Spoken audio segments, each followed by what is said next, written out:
La lampe de poche sur TBD est un objet essentiel pour la survie de vos mates. Dans cette courte vidéo, je vais t'apprendre comment les réussir.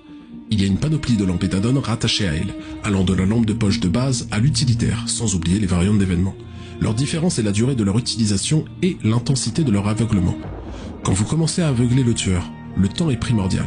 Le point de repère pour avoir le parfait timing et réussir votre aveuglement est au moment où ce dernier soulève le survivant à hauteur de son bassin.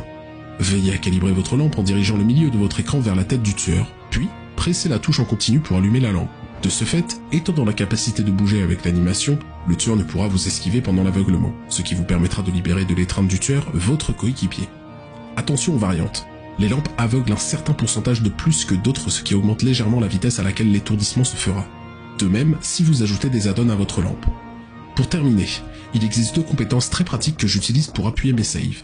Empathie. Cette perk est facultative mais vous permet de suivre votre mate sur la map en temps réel lorsqu'ils sont blessés, vous permettant alors d'anticiper ses mouvements et être au plus près du tueur avant la save. Joueur arrière. Il vous accordera un Spring Burst au moment où le tueur attrapera le survol, ce qui vous fera gagner du temps si vous vous trouvez assez loin du tueur. Tout se joue au millième de seconde. Étudiez bien vos déplacements, les tueurs aussi, car certains sont plus petits que d'autres. En attendant, on se retrouve pour une prochaine vidéo et si tu as des questions, n'hésite pas à les poster en commentaire, j'y répondrai.